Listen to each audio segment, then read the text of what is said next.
जो केंद्र सरकार का वर्ष 2026 का एक जन कल्याणकारी बजट हमारे यशस्वी प्रधानमंत्री आदरणीय नरेंद्र मोदी जी और हमारी वित्त मंत्री आदरणीय निर्मला सीतारमण जी ने प्रस्तुत किया है।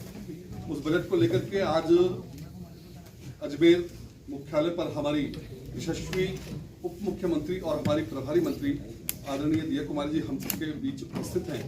मैं आग्रह करूंगा आदरणीय उप मुख्यमंत्री जी से कि वो प्रेस को संबोधित करें।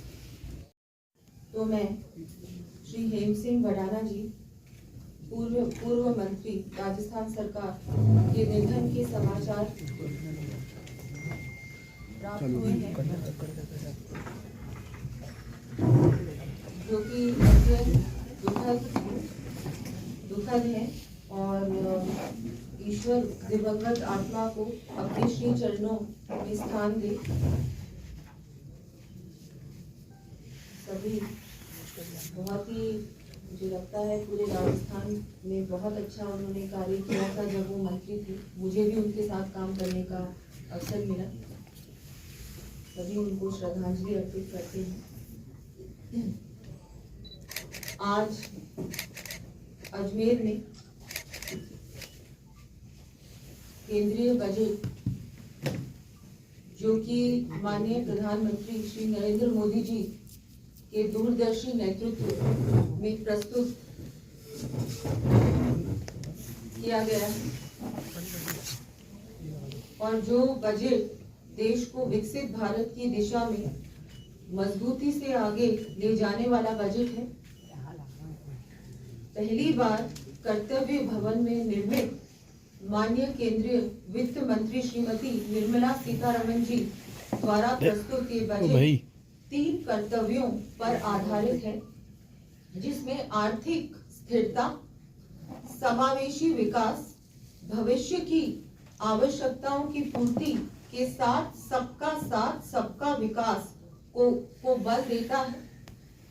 इस बजट को देखकर निश्चित तौर पर ये कहा जा सकता है कि ज्ञान यानी गरीब, युवा, अन्नदाता, नारी शक्ति को आत्मनिर्भर बनाने के लिए माननीय प्रधानमंत्री श्री नरेंद्र मोदी जी की सरकार पूर्ण रूप से समर्पित है।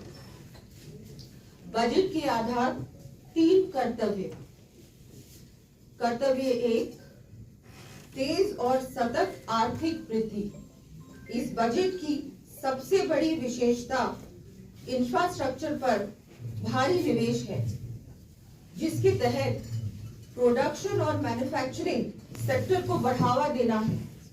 इसके अंतर्गत India semiconductor mission 2.0, rare earth corridor, chemical park, capital goods production को बढ़ावा दिया गया है।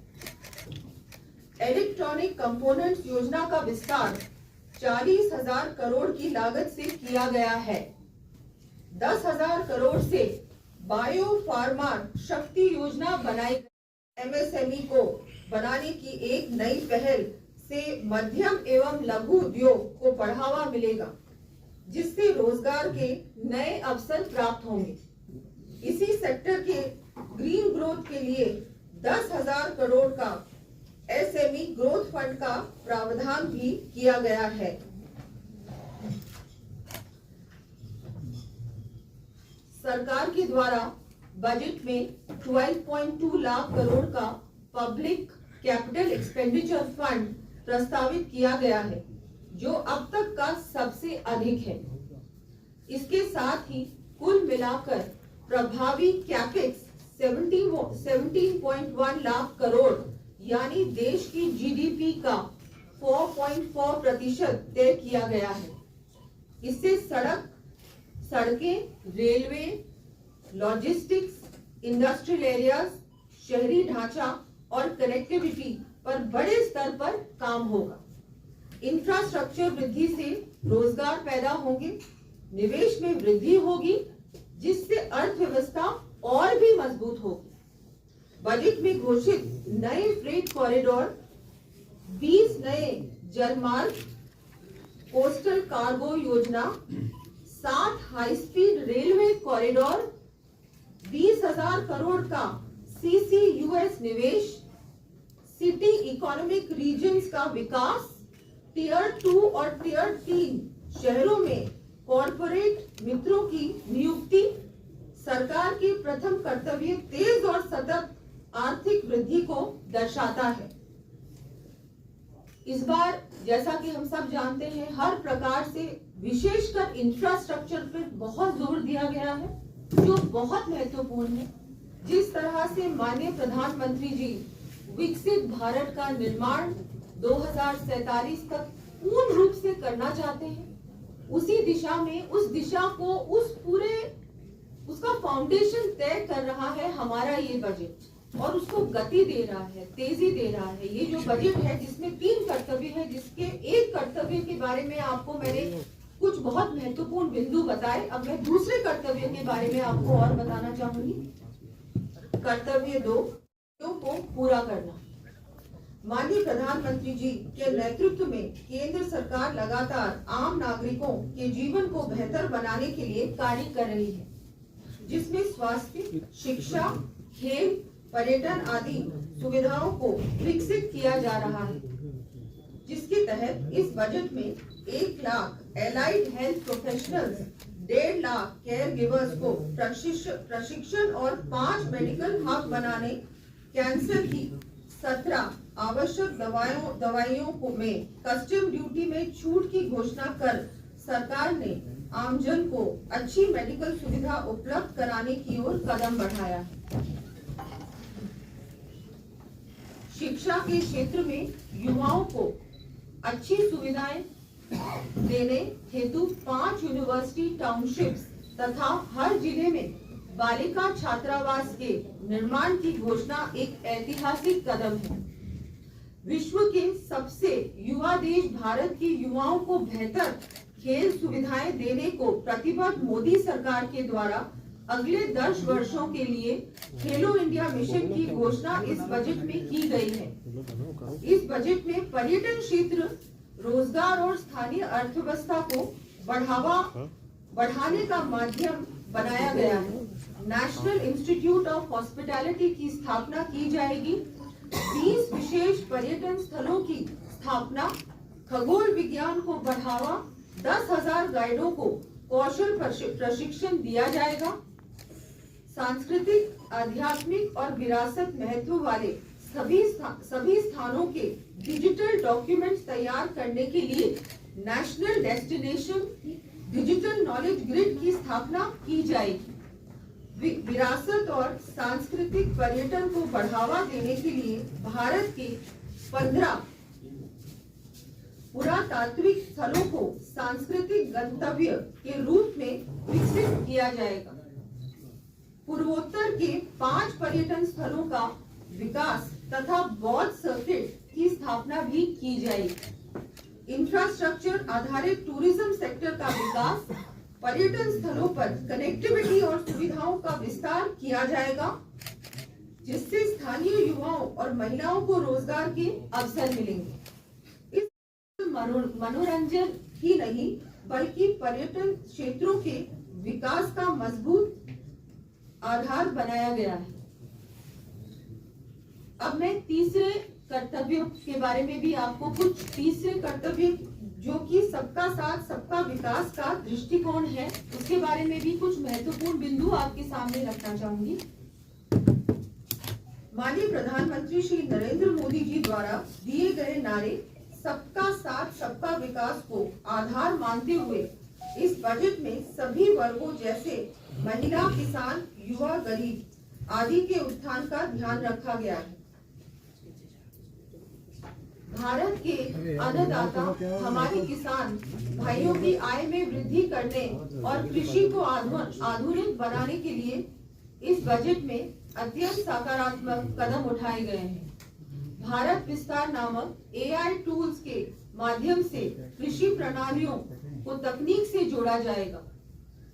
उच्च मूल्य वाली खेती को बढ़ावा देने के लिए नारियल, चंदन, कोको, काजू जैसी फसलों के लिए विशेष प्रावधान किया गया है।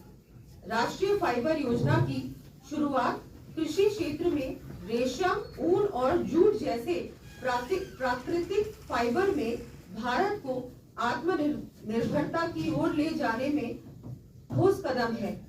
महात्मा गांधी ग्राम स्वराज्य इनिशिएटिव का प्रस्ताव दिया गया, जिससे ग्रामीण युवाओं, बुनकरों, कुटीर खादी उद्योगों को बहुत लाभ मिलने वाला है।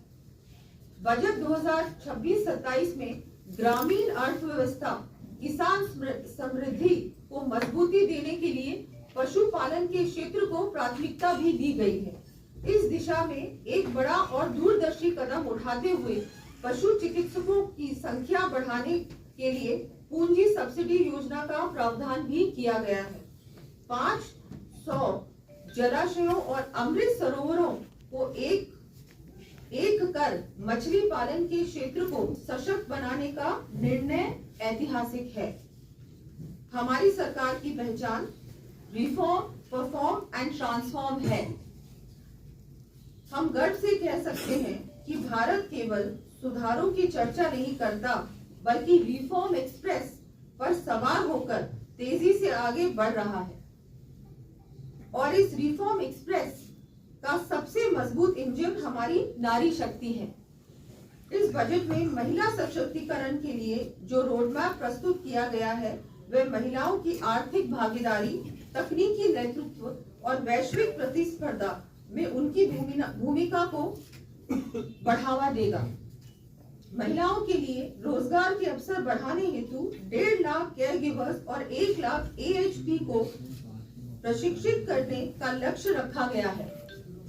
ग्रामीण महिला उद्यमियों के उत्थान के लिए शी मार्ट को अब कम्युनिटी स्वामित्व वाली खुदरा दुकानों के रूप में स्थापित किया जाएगा। MSME क्षेत्र में महिलाओं के लिए 10,000 करोड़ के SME ग्रोथ फंड की स्थापना की, तो महिला उद्यमियों को इक्विटी सपोर्ट प्रदान करेगा। साथ ही लखपति दीदी योजना का भी विस्तार किया गया है। बजट में महिलाओं के विकास और सशक्तिकरण की दिशा में कई पहल की गई है, जिससे वे सुरक्षित और आर्थिक रूप से मजबूत हो पाएंगी।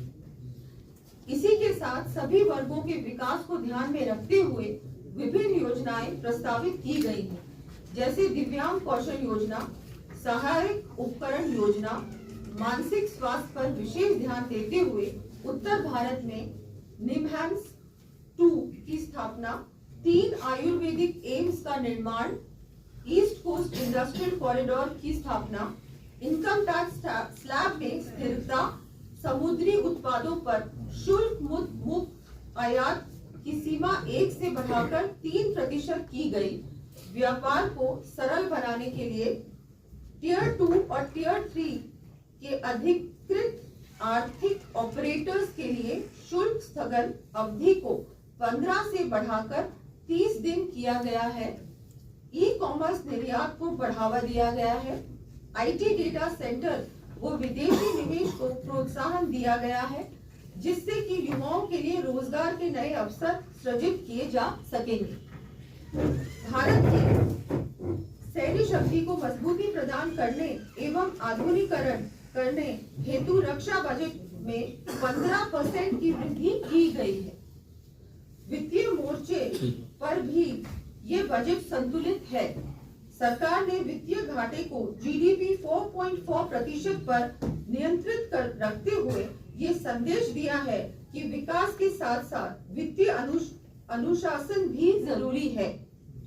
टैक्स सिस्टम को सरल बनाने, ईज ऑफ डूइंग बिजनेस को बढ़ाने, निर्यात को प्रोत्साहित करने और ईमानदार करदाताओं को राहत देने के कई कदम बजट में शामिल किए गए हैं, जिससे आम आदमी और कारोबार दोनों को लाभ होगा। केंद्रीय राज्य की साझेदारी को नई दिशा देने वाले एक प्रगतिशील, दूरगामी और प्रभावशाली बजट के लिए मैं माननीय प्रधानमंत्री जी और माननीय वित्त मंत्री जी का बहुत बहुत आभार व्यक्त करती हूँ।